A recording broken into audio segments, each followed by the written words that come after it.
It was a great year for tennis in 2010. We saw two new world number ones in Caroline Wozniacki and Rafael Nadal, but Rafael Nadal's dominance was just something else, wasn't it? It was, and it didn't look like it because in the Australian Open he went down with another injury, and we thought that would be maybe not the rest of his career, but that's how the rest of his career would go, him suffering from injuries. But he really bounced back to win the French in style, Wimbledon in style, and then the US Open, which is well, fantastic. That was the thing. I mean, as soon as the clay court season started, we got Rafa back to his imperious best, took back the French Open crown, the Wimbledon title that he wasn't able to defend last year.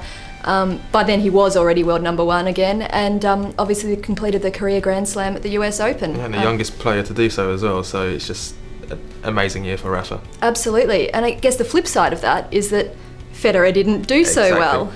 Yeah, he's been suffering from injuries this year, and obviously with his two new kids, you can forgive him for not doing so well, but you know, I think he'll be back next year. Well, I think the thing is, if you judge Federer's year by anyone else's standards, it's pretty good. Yeah. I mean, he won the Australian Open. We've got to remember he did win that, and he finished it. I think this is kind of crucial for next year. He finished it by beating Nadal in the final of the World Tour Finals in London.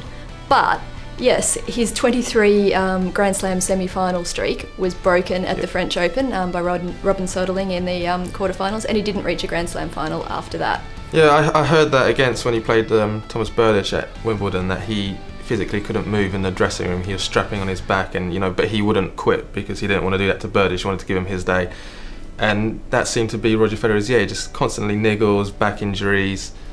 The kids as well must have an impact because he wasn't playing as many tournaments. So I think it wasn't a great year by his standards, but if you said to Andy Murray, you're going to win one Grand Slam and play quite well in the rest of the Grand Slams. Well, yeah, because Murray's still waiting. Exactly. But in the women's, I mean, Caroline Wozniacki is the new world number one. Now, another season-ending number one for the women's tour who doesn't have a Grand Slam title.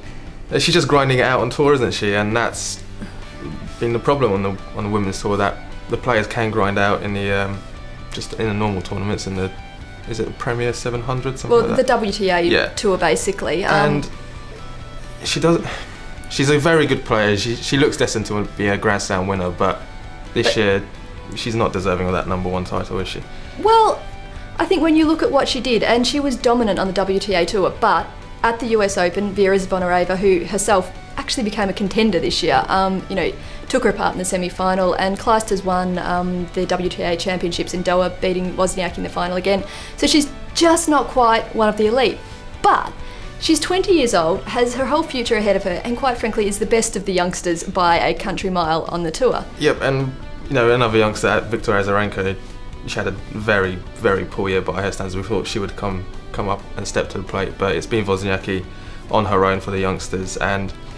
But the thing is, Kim Clijsters and Serena are still 1 and 2 in my book, and they're going to be hard to beat next year, providing Serena could come back from her surgery. Well, I think most people would agree that probably Clijsters and Serena are the two to beat on the women's tour. So there you have it, a quick review of the 2010 season, and we look forward to 2011.